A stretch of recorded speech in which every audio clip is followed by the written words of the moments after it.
All right, today we'll be talking about Usher syndrome caused by a mutation in the USH1C gene located on chromosome 11.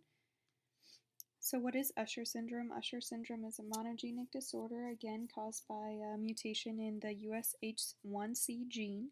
It's characterized by the progressive loss of hearing and vision, and in some cases, vestibular function may be affected. Vision loss is caused by retinitis pigmentosa, which is just the shrinking of the blood vessels and the nerves in the eye in individuals with Usher syndrome, and it does lead to blindness.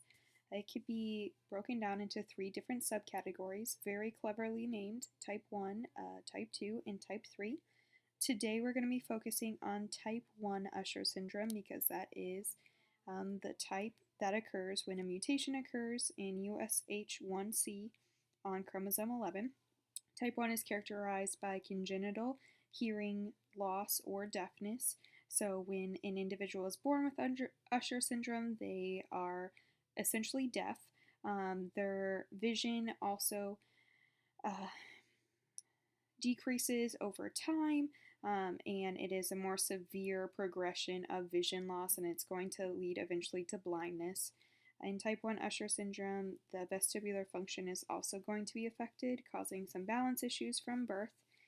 Type 2 and type 3 we're not going to really focus on today, but just know that they vary in their forms of severity. They are less severe and they don't have that vestibular function involvement. So as far as statistics go, 4 in every 100,000 people have Usher syndrome. It accounts for 3 to 6% of all childhood deafness and over half of adult deaf blindness. It's more common in certain populations, including the Ashkenazi Jews and the Akkadian populations in Louisiana.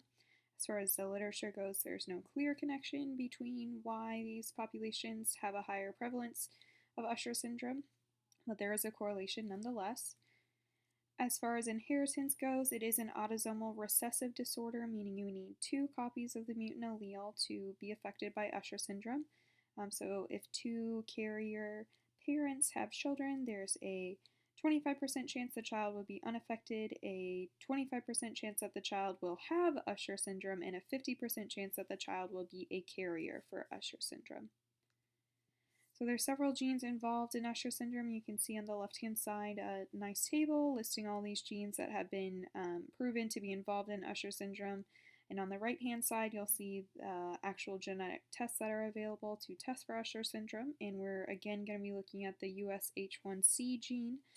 It's in black and it has a star next to it. And again, that is involved with type 1 Usher syndrome. So let's talk a little bit about the phenotypes, and we're going to be looking at some gene mania gene network diagrams that I made to help explain why we see the phenotypes we do with Usher syndrome. So this is the overall gene network. You can see the USH1C gene up in the left-hand corner with the star next to it, and then these are all of the genes that it also is involved with and interacts with. The red lines represent physical interactions, so binding may happen with these. They may be in physical proximity next to these genes. Purple represents co-expression, and blue represents co-localization. And we're going to take a deeper look at this particular network. So one of the phenotypes associated with type 1 Usher syndrome is vestibular dysregulation. And if we sort these genes by their function, we can sort them for the function of neuromuscular control of balance. So that's also going to play a role in vestibular dysregulation, whether or not you're able to balance and coordinate your movements. And as you can see, the USH1C gene is involved with at least 3 other genes that all work together to help perform this balance control. Right now, we're looking at the phenotype of vision loss, specifically related to photoreceptor cell maintenance. Again, you can see that the USH1C gene interacts with 2 other genes to help regulate the photoreceptor cells within the eye, and if this is misregulated, then it's going to affect the ability of an individual to see. This also goes along with the vision loss phenotype that we see with Usher syndrome, and it's retina homeostasis. Again, we're seeing USH1C interacts with genes that are in charge of these certain phenotypes. And so if we have a dysregulation or a misregulation of USH1C, we're going to have a misregulation of the downstream targets as well. And finally, we'll just look at the stereocilium, which are the tiny hairs inside of your ear. USH1C plays a really pivotal role in the development of these hairs, and these hairs in turn play a pivotal role in your hearing ability. And so again, if we have a mutation in the USH1C, we're going to get this phenotype of hearing loss or hearing dysregulation. So this was just to show you the interactions that USH1C has, and it has a lot. It's a very active gene, and why we see some of the phenotypes we do with Usher syndrome. As far as the actual protein goes, this is just a picture pulled off the Wikipedia page about USH1C. It's located again on chromosome 11 on the petite arm at site 14.3, and you can see that picture on the right-hand side with an arrow pointing towards it. The protein itself has obviously an N-terminal domain and a C-terminal domain, and in between that, it can have a PDZ domain 1, 2, and 3, and a coiled coil. This is just a picture of the DNA subway that I annotated in Apollo. You can see my annotation in the turquoise at the top, and you can see the predicted genes underneath that as well. So this is just depicting the USH1C gene in a genome browser. So how does this actually work? Again, this gene is located on chromosome 11, and it's responsible for type 1 Usher syndrome. There's actually 3 different variations we can get in this gene that are going to cause us to have type 1 Usher syndrome, and one of those is a splice site mutation, and this causes a mutation at a splice site in between intron 5 and exon 6 of this gene, and it's just going to cause some aberrant splicing patterns, and so we're not going to get the transcripts that we need if an individual has this splice site mutation. There's also been frame shift mutations identified in consanguineous families in those types of studies, kind of like the autism paper that we've read about earlier this year. And essentially, a frame shift mutation happens in exon 3 between nucleotide base pairs 233 and 238. That causes a frame shift mutation and actually results in 68 out of frame proteins being transcribed. So that will definitely have an impact on the functionality of USH1C. And finally, in a separate family study, they have identified a variable number of tandem repeats, and essentially it's a 45 base pair element in exon 5, and individuals that have Usher syndrome have multiple repeats of this element in exon 5, and again that causes just a misregulation of the protein that USH1C encodes. So what exactly is that protein? It's called harmonin. And all of those kind of mutations or abnormalities that I just described alter the structure of the harmonin protein, and they do it in different ways. Harmonin is a protein that's responsible for the development of the stereocilia in the ears. Again, those are those little hairs that I was talking about earlier, and the proper development of the retina. Structural changes caused by the splice site mutation or the frame shift mutation or the VNTRs affect harmonin's binding capabilities by changing the structure of harmonin. And we'll see very shortly that harmonin binds with a lot of different proteins and interacts with a lot of different proteins, so its structure really needs to be maintained.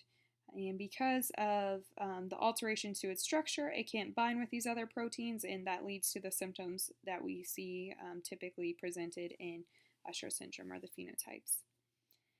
So this is a depiction of harmonin, not a 3D model. This is actually kind of looking at the different types of the harmonin protein we can have, and there's 11 isoforms or splice variants of harmonin, and those splice variants can be divided into 3 subclasses, just defined here as to be A, B, and C. You'll see that the red cylinders represent PDZ domains, and they're labeled PDZ1, PDZ2, PDZ3. And they can, A and B both have all 3 PDZ domains, but the C class of isoforms does not have the PDZ3 domain, and that's perfectly fine. It's still a functional protein. The blue stars with CC1 or CC2 in them stand for coiled coil. So these isoforms can vary by the number of coiled coils they have, and that light blue diamond in isoform B with PST stands for proline, serine, threonine rich region. So again, these are all just different isoforms of the USH1C gene, and they represent just different classes of typical functional proteins that we see. So why is harmonin so important? Mainly because of the other interactions it has within the cell to kind of regulate that stereocilia development and the retina development as well. So I checked out this paper published in 2005. Usher syndrome has a lot of literature associated with it, and I really like this paper. They identified 5 different genes that are involved in the USH1 protein network. And this network, again, just is involved with stereocilia development specifically. They found that harmonin interacts directly with cadherin 23 and myosin. It also directly interacts with a gene known as SANS via its PDZ1 domain. So if we get any mutations to that particular domain, it's going to be detrimental and affect that interaction with SANS. And it also directly binds with the protocadherin 15 via its PDZ2 domain. So if that's a little hard to visualize, don't worry, I have a beautiful diagram. So again, this is kind of just depicting all the interactions that harmonin has. In the top left corner of this figure, you see a schematic. Harmonin is the red protein circle in the middle, and you'll see that it interacts with these 4 other proteins. Top left-hand corner is the cadherin 23, top right-hand corner is the protocadherin 15, bottom left triangle is the SANS genes, and the bottom right green diamond is the myosin that I just mentioned.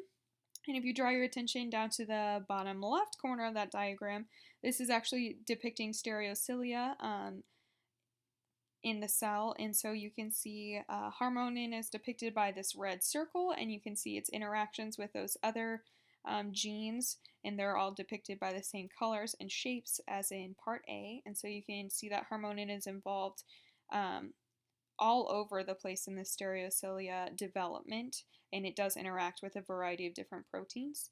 If you turn your attention to the box labeled C, the upper right-hand corner, you'll see the harmonin proteins located in the bottom half of that box. You'll see the isoforms A, B, and C at the very bottom. If you look at the harmonin B isoform, you'll see the first red cylinder of that represents the PDZ1 domain. It interacts with the myosin gene, and the PDZ1 domain also interacts with the cadherin 23 gene. You'll also see that the second red cylinder represents the PDZ2 domain, and that interacts with the cadherin 23 and the protocadherin 15. If you draw your attention down to the bottom right-hand box, you'll see that the harmonin protein is on the second and third lines of this particular box. You'll see that its PDZ-D2 domain interacts again with that protein cadherin 15.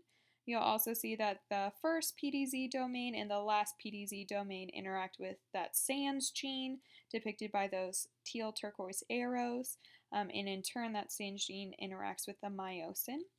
So what this figure is really getting at is that harmonin is involved with a lot of different proteins and genes, and it needs to be in its correct functional form in order for it to make all these great things happen, like proper stereocilia development and retina development.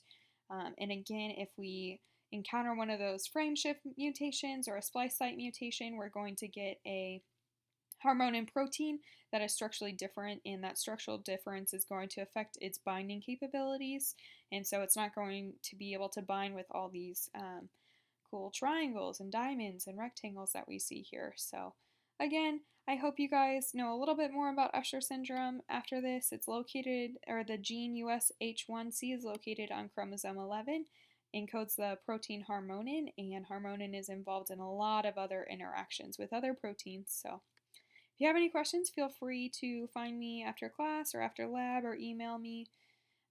Thanks for listening.